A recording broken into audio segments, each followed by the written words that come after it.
Today we're covering health insurance, and after going over today's slides and also the articles, you should be able to knock out Project 4. So if you live in the United States or most other countries, you'll want health insurance, and the purpose of insurance is to transfer risk. The reason why I would purchase, say, life insurance or health insurance or car insurance, the purpose of that is to transfer risk, as we learned from risk mitigation in Section 2 of this class. Now, in the United States, it's required to buy it. It's also in many other developed nations that operate under insurance models. It's required to buy it as well. And if you are above a certain age in the United States, you are on what the government's program of Medicare. And if you're below certain income thresholds, then you would go on Medicaid. Government spending between federal, state, and local, it makes up about 50% of healthcare spending within the United States. So the government is spending about half of that, and the rest is made up of insurance companies, corporations, and individuals. With the help of the articles below, you should be able to answer specific questions about health insurance terms. For example, what is a monthly premium? And that's the monthly expense that you are spending for the right to have that certain insurance.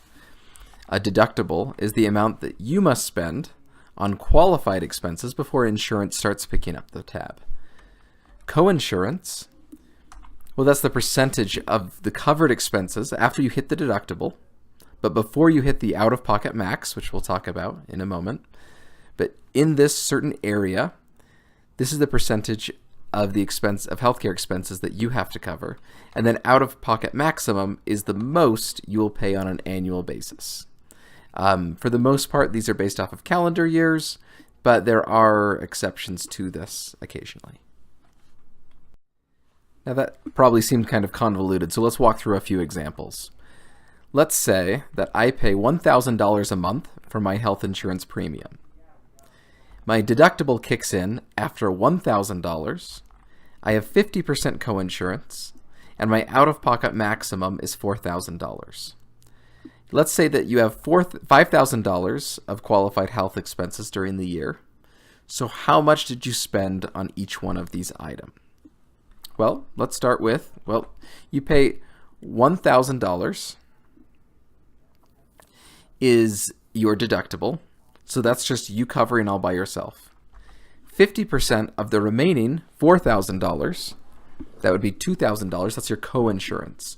So that is a total of $3,000, $1,000 plus $2,000, and that's going to be less than your $4,000 out-of-pocket maximum.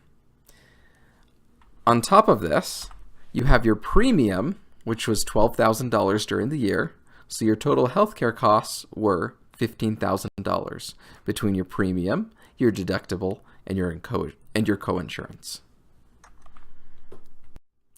Let's do one more. Again, we'll do $1,000 a month for health insurance. Your deductible kicks in at $4,000. You have 50% coinsurance, and you have an out-of-pocket maximum of $8,000. That is your plan. Now let's say during the year you have $10,000 in qualified health expenses. So how much do you spend across each one of your categories? Your premium, your deductible, and your coinsurance. So take a moment and go through that. And also answer the question of, did you hit the out-of-pocket maximum?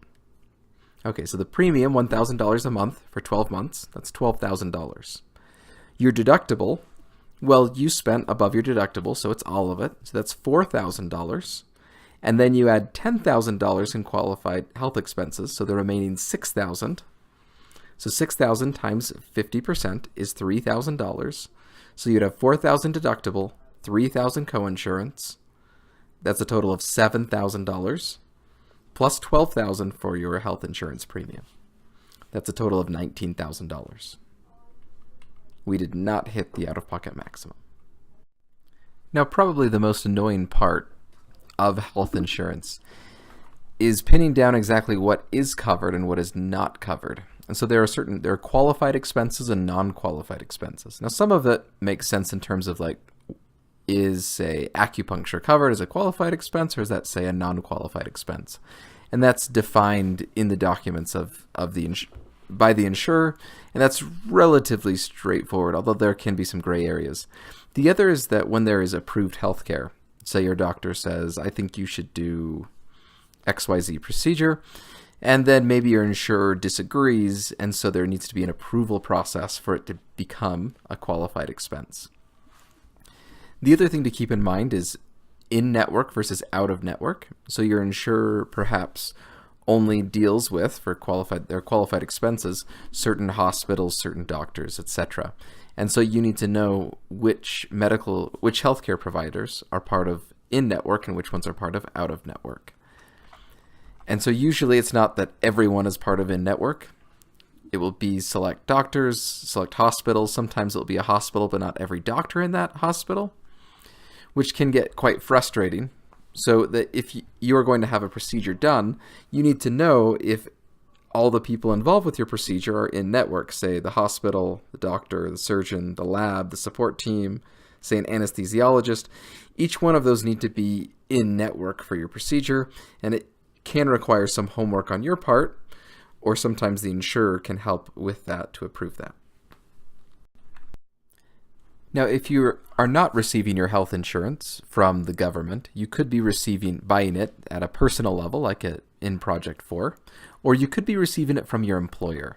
If you're buying it as an individual or as a family, unless you receive subsidies from the government where the government pays a portion of your health insurance, the individual health insurance is relatively inexpensive, unless you're either on the older side or on the sicker side, as far as your expected cost for your premium is going to be much higher than the expected benefit.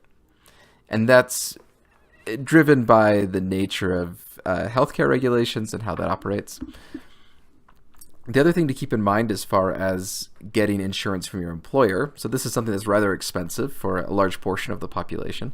If you get it from an employer, you're also getting that benefit tax-free, which is very nice. So as a result of some very old U.S. government policies from the 1940s, the federal government in the United States does not tax your health insurance benefits. And so if there is one job that you have that offers, say, $50,000 a year, and the other one offers $45,000 a year but offers benefits, those benefits are worth to you about $10,000, well, depending on the benefits and depending on the company, but they could be worth around $10,000 tax-free.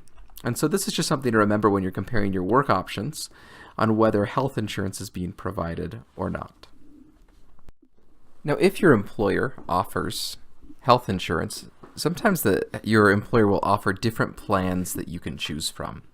Say a high deductible plan versus a traditional plan, or choice A versus choice B versus choice C. And many times people just kind of feel overwhelmed by these choices, and so they just go with whatever the default is or whatever the first one in the list is.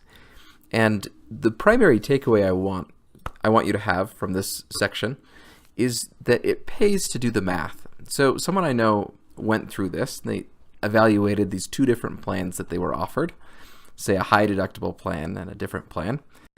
And they calculated on the x-axis, you'll see annual healthcare expenses. So depending on how much healthcare expenses are generated during the year, what is the total out of pocket plus all the premiums paid, and that was on the y-axis. And so the higher you are on here, the more this plan costs you. And so these two plans were offered to this person, and it was obvious that the orange plan was just better. It was always better. On an annual basis, in no situation should this person choose the other plan.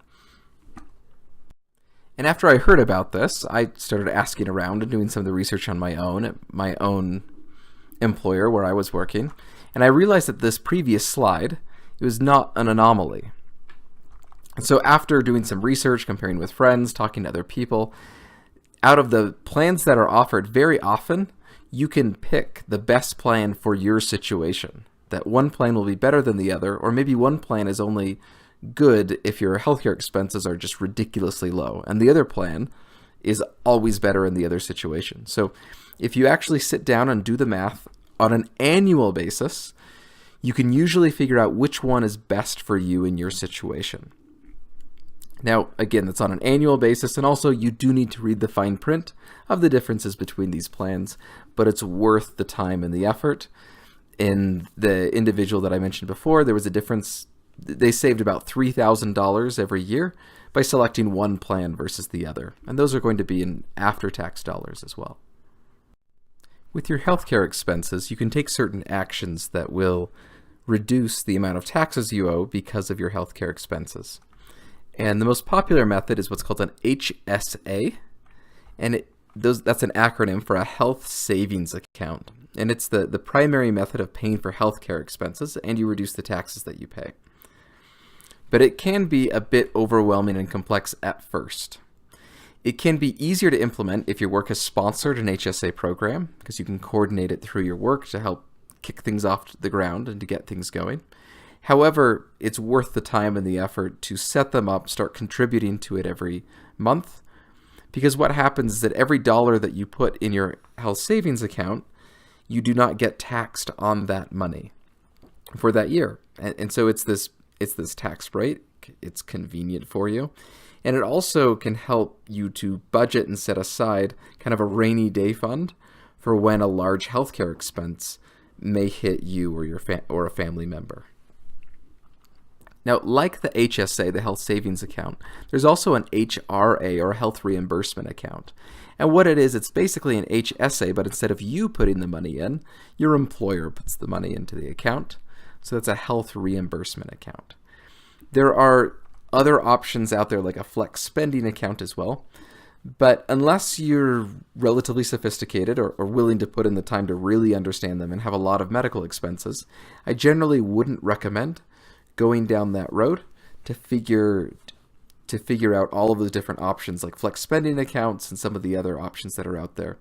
But if you do have significant medical expenses and you are willing to put in the time to figure it out, those can be a great option for you.